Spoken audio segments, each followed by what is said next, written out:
Shalom corps du Christ, bonjour à vous. Je vous crois très bien portant de là où vous êtes. Je suis une fois de plus très heureux de vous voir parmi nous.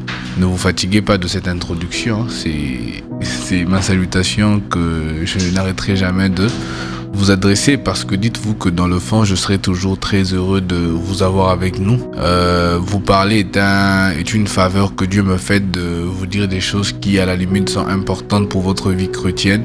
Peu importe le sujet que nous développons, parce que ça c'est un point que je voudrais épingler, c'est que tous les points que nous développons ont pour but de vous aider. Donc aussi que vous pourriez tomber sur des points hyper bibliques, aussi que vous pourriez aussi tomber sur des points qui sont un peu liés à notre vie quotidienne. Dites-vous que l'idée c'est de vous emmener toujours dans la pensée divine, parce que Dieu vient dans nos vies pour nous permettre de vivre avec lui tout en continuant de vivre nos vies. Sauf que nous serons dans une vision un peu différente. Donc nous menons nos vies selon les valeurs chrétiennes et en même temps nous vivons avec Dieu. Donc si je viens vous parler peut-être du travail, des relations amoureuses, ainsi de suite, comprenez que l'idée n'est que de vous aider à bien vivre votre vie chrétienne. Alors aujourd'hui, on va développer un sujet plutôt très intéressant. Ce sujet, je le juge très capital parce que c'est un sujet qui va nous aider à réfléchir sur un point important de la vie chrétienne. Et la thématique d'aujourd'hui, j'aimerais vous la lire selon ce que j'ai jugé bon comme thème, c'est que nous parlerons de comment passe-t-on du bon côté au mauvais côté. Et ça sera du vice-versa. Nous allons en parler en 3 temps. Donc je pense que nous devrons avoir 3 vidéos au moins pour cette session. Alors je vous appelle à bien suivre toute la vidéo. Ne vous limitez pas qu'à suivre cette vidéo, mais soyez aussi prêts à suivre les 2 prochaines vidéos. Donc comme j'étais en train de le dire, on va essayer de discuter sur quand est-ce que nous passons du mauvais côté. Pourquoi je développe cette pensée, c'est parce que aujourd'hui je trouve que le christianisme doit être conscient d'une chose, c'est que tant que nous ne sommes pas encore arrivés à notre fin, tout est possible. Tant que nous ne perdons pas encore la vie, tout est possible. Tout celui qui est mauvais peut devenir bon, tout comme tout celui qui est bon peut devenir mauvais. Déjà, rien qu'en regardant la vie humaine naturelle, vous vous rendrez compte que nous avons peut-être tous eu des amis qui à la limite étaient très bons pendant de nombreuses années, mais qui à une certaine période de leur vie ont changé, sont devenus un peu différents par rapport à ce que l'on connaissait. Et des fois l'homme est surpris, l'homme se demande à quel moment mon ami a vraiment changé. C'est des choses qui arrivent. Et dans le christianisme aussi, dites-vous qu'il est très important pour vous de comprendre que il est possible pour l'homme de devenir quelqu'un de différent. Il est possible pour un chrétien de devenir quelqu'un de différent, quelqu'un de plus profane, tout comme il est possible pour un profane de devenir quelqu'un de plus chrétien. Et je vais en parler afin de donner des points qui vont aider les chrétiens à comprendre cela. Parce que un détail très important qu'il faut retenir, c'est que je pense que je veux mieux le développer dans les jours qui viendront. Vous savez, quitter du bon vers le mauvais est plus pire, parce que celui qui est bon et qui tend vers le mauvais est en train en fait de revenir sur ce qu'il avait vomi. Il est inconsciemment en train de redevenir cette personne qu'il avait décidé de ne plus revenir. Et c'est d'ailleurs même pour ça que le jugement de ceux qui ont connu le Christ pourra peut-être être plus dur que ceux qui n'ont jamais connu le Christ, parce que Dieu te dira à la limite, tu m'as connu, tu as su ce que j'ai fait pour toi, mais comment m'expliques-tu que tu as décidé par après à revenir vers ce que tu avais déjà vomi? Et donc, comme j'étais en train de le dire, il est beaucoup plus cruel pour un chrétien de retourner vers le monde que de voir un profane qui décide de venir vers le Christ. Parce qu'à la limite, le profane, quand il vient vers le Christ, il vient découvrir sa nouvelle identité. Il vient découvrir ce que le Christ va le proposer. Et donc, quand on parlera dans les jours qui viendront, vous allez voir comment est-ce qu'on va essayer de discuter sur la thématique qui va emmener sur le changement de l'homme bon vers l'homme mauvais, tout comme nous parlerons aussi du changement de l'homme mauvais vers l'homme bon. Donc, cette thématique, je suis en train de la poser sur un fondement très capital aujourd'hui qui aura pour but de nous aider. Déjà, j'aimerais parler à ceux qui sont chrétiens et à ceux qui se jugent être du bon côté. Vous devez savoir ceci. Ce n'est pas le fait qu'aujourd'hui je viens vous parler de ce que je vais développer qui fera en sorte à ce que je demeure bon éternellement. Ce n'est pas le fait que l'on connaisse quelques points qui peuvent faire chuter quelqu'un qui feront que cette personne qui est en train de proclamer ces dires ne soit pas elle-même la prochaine personne à chuter. Ce n'est pas parce que je suis celui qui vient vous donner certaines leçons bibliques que je suis mis à côté dans la catégorie de ceux qui peuvent oublier ces leçons bibliques. Donc nous ne parlons pas des bonnes choses tout en pensant que nous sommes mis à l'écart de ces bonnes choses que nous présentons, parce que même nous qui vous parlons sommes des personnes qui devront pratiquer ce que l'on vous dit. Si on ne pratique pas cela, vous allez comprendre que dans les jours qui viendront, on peut aussi se retrouver du mauvais côté. C'est d'ailleurs là que nous allons parler de beaucoup de choses concernant plusieurs personnages bibliques qui à la limite étaient du côté de Dieu, qui à la limite étaient du côté du Père, qui à la limite étaient des personnes qui étaient censées demeurer avec le Seigneur, mais qui inconsciemment se sont retrouvés très loin de cette personne qu'elles pensaient être. Vous allez voir qu'on va développer plusieurs personnages bibliques. On parlera de Saoul qui a quitté d'un serviteur de Dieu intègre à un serviteur de Dieu qui était prêt à la limite de commencer à servir ses propres envies, de commencer à servir ses propres besoins. Il était devenu désobéissant. Même lorsque Dieu l'a envoyé, qu'il lui demandait un service, lui il proposait un autre service à Dieu. Mais à quel moment, Saoul, tu as commencé à dire à Dieu ce qu'il doit faire? Dieu te demande de faire ceci, toi tu proposes cela. Et c'est ainsi que inconsciemment, il commençait déjà à tendre vers une autre personnalité. Il commençait déjà à devenir une personne qui n'était pas la personne que Dieu connaissait. Vous allez encore voir d'autres personnages bibliques. On aura le temps de parler de Salomon qui est l'un des plus grands idolâtres que cette terre a connu, mais qui à la limite, on connaît tous l'histoire. Salomon était cette personne à qui Dieu a demandé à une personne de lui demander ce qu'elle voulait. Imaginez ça. Je pense pas qu'il y ait encore une autre personne sur terre à qui Dieu a demandé cela. Bon, beaucoup pensent que Dieu leur permet de demander ce qu'ils veulent, mais bon. Aujourd'hui, vous savez, on doit demander selon la volonté de l'esprit, hein, donc on ne demande pas comme ça. Si tu demandes comme ça, tu ne vas pas recevoir. Aujourd'hui, quand on demande selon l'esprit, afin de demander selon le plan de Dieu. C'est un peu comme une prière en l'âme. Tu dis à Dieu ce qu'il veut entendre au moment qu'il veut l'entendre. Donc, ça revient un peu à la même chose. Aujourd'hui, quand vous demandez à Dieu, dites-vous que vous devrez demander à Dieu selon sa volonté, pas selon votre volonté.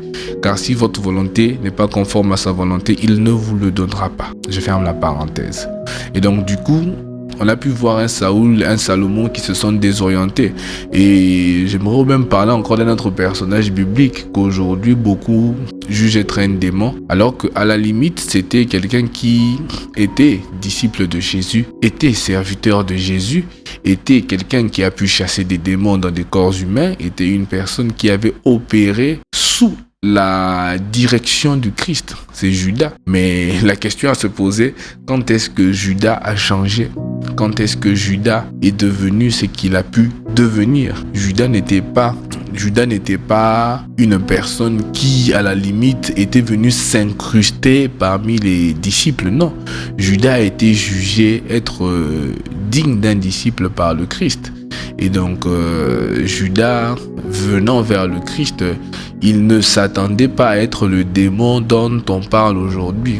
Alors, à quel moment est-ce que Judas s'est-il vraiment perdu? À quel moment Judas s'est-il vraiment retrouvé du mauvais côté?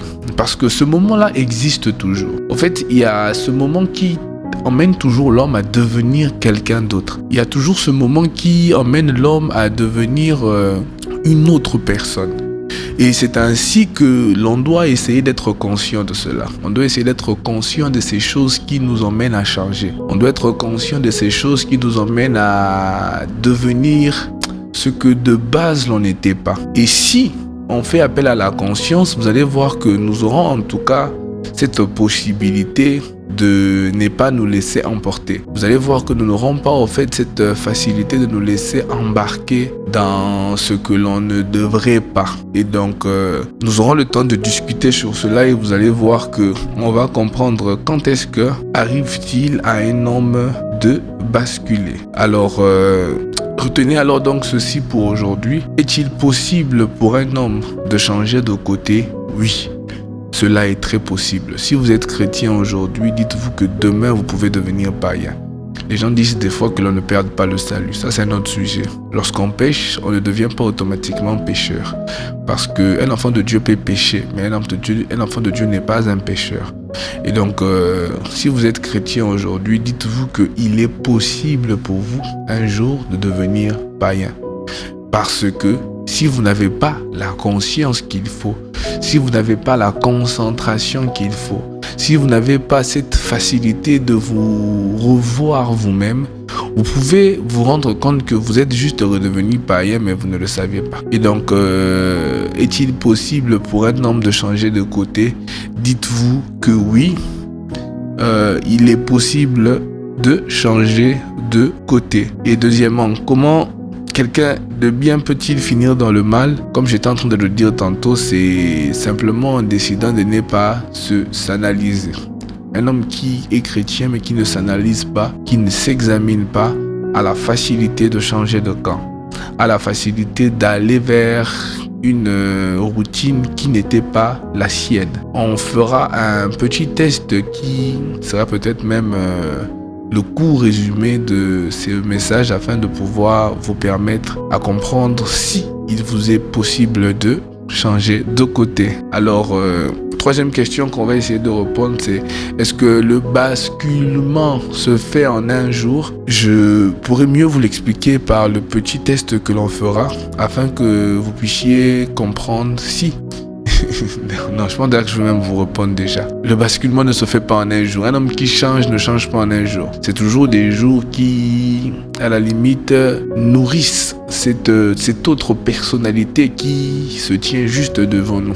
Et donc, c'est à chaque jour qui passera, à chaque jour qui viendra vers nous que l'on devra devenir cette autre personne qui à la limite sera contraire à ce que l'on était. Et vous allez remarquer que je ne veux vraiment pas parler du changement du profane vers du païen vers le christianisme, parce que ça c'est le changement idéal, c'est le changement que nous tous nous souhaitons pour les vies de tous. Mais le changement du christianisme vers le paganisme est un point que l'on doit vraiment étudier, de peur de se faire rejeter par Dieu et d'être jugé doublement, parce que nous, comme je le disais au début, parce que nous avons eu à le connaître, puis à l'oublier et à se retrouver, comme on le dit généralement pour les chiens, à remanger une nourriture que nous avons déjà vomi.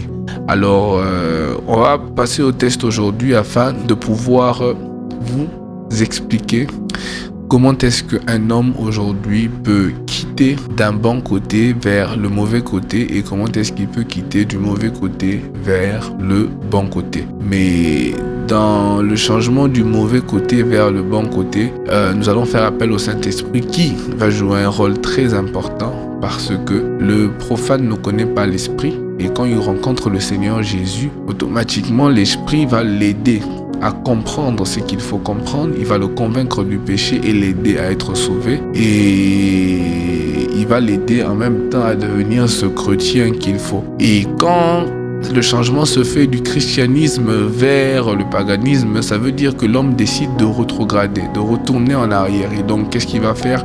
Il ne va plus permettre au Saint-Esprit d'être celui qui le guide.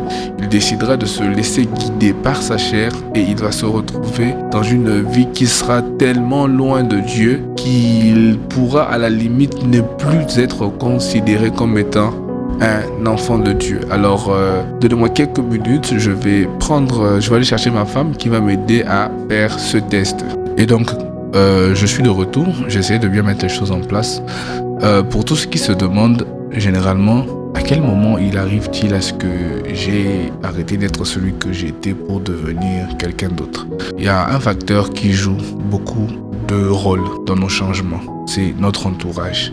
C'est ce qu'on décide de commencer à faire. C'est ce que l'on décide de commencer à mettre dans notre quotidien. Et donc vous voyez que là, je vous ai mis 2 verres.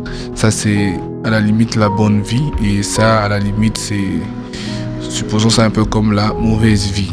Pour ne pas salir les verres, j'ai mis un peu du Fanta. Vous savez, lorsque vous décidez avec la bonne vie que vous avez, de commencer à avoir des habitudes qui, à la limite, n'est pas confortable à votre identité.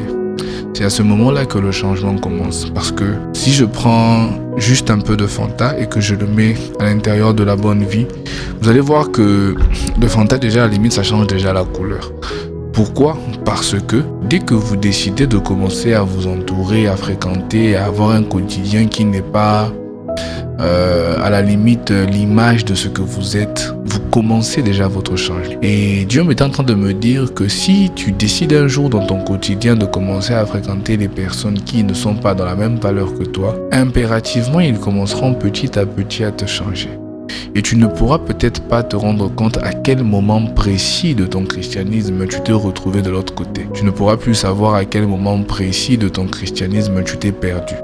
Et donc le temps, l'environnement, le quotidien jouent un très grand rôle. Alors si vous voulez vraiment vaincre ce changement de camp, à la limite il faut être des personnes qui veillent vraiment sur leur quotidien. J'aurais beaucoup de choses à dire à la 2e et 3e session, mais aujourd'hui je veux me limiter là avec cet exemple. Vous avez vu que juste rien qu'en mettant un peu de mauvaise vie à l'intérieur de, supposons, la bonne vie, on peut voir que à la limite cette bonne vie est déjà en train d'être changée. Et il y a un principe dans ce test que je suis en train de faire avec vous, c'est que plus on va déverser la mauvaise vie dedans, plus l'eau qui était bonne à l'intérieur sortira afin de laisser place totalement à la mauvaise vie. C'est comme ça que vous allez voir qu'il y a des gens qui se perdent petit à petit. À la limite, elle n'insultait pas, elle commence à insulter. À la limite, elle ne volait pas, elle commence à voler les petits montants. Et fin de compte, elles vont à l'extrême, elles deviennent des païennes accomplies. Et comme j'étais en train de le dire tantôt, la différence entre le changement de la bonne vie vers une mauvaise vie, c'est que vous retournez en arrière, vous revenez sur ce que vous avez vomi. Mais quand le changement est de la mauvaise vie vers la bonne vie, là les choses sont différentes. Parce qu'à la limite, Dieu n'a pas à en vouloir à ce monsieur de trop. Parce que à la limite, il n'avait jamais connu le Christ. Mais lorsqu'au travers de l'évangile, il décide de le changer, vous allez voir que ce même temps qui peut détruire celui qui a la bonne vie est ce même temps qui progressivement sera en train de changer cette vie qui à la limite est mauvaise. Je ne sais pas si j'ai assez d'eau. Vous allez voir que ce Fanta, il est très jaune, symbole de la mauvaise vie bien sûr. Mais plus on va verser de l'eau dessus, plus le jaune va diminuer, le jaune va diminuer. Je ne sais pas si j'aurai assez d'eau. Mais fin de compte, vous allez voir que tout ce qui était jaune va sortir et ça laissera place carrément à ce qui a été déversé à l'intérieur. Je ne sais pas si c'est devenu assez blanc. Et donc du coup à la limite ça ce n'est plus que de l'eau. Je ne trouve que de la bonne vie qui se retrouve dans ce verre qui à la limite avait une vie plutôt sale. Et donc le temps va aussi permettre à celui qui avait la mauvaise vie de se faire remplir par le Saint-Esprit, d'être bénéficiaire de ce que l'Esprit apporte dans la vie de quelqu'un au travers de Jésus. Et du coup, cette vie sera propre. Et Dieu sera fier de cette personne parce qu'à la limite, c'est une âme qui a été sauvée. Mais toi qui décides de rentrer en arrière, c'est en fréquentant, dis-toi que ça sera en fréquentant les mauvaises personnes, en passant des jours entiers au milieu de la mauvaise entourage que tu vas te retrouver à te perdre petit à petit. Et donc, c'était une petite illustration qui va donner naissance à tout ce que nous allons développer dans les jours qui viennent. Alors sinon, que Dieu vous bénisse abondamment et j'espère que cette première partie a aidé à mettre les bases.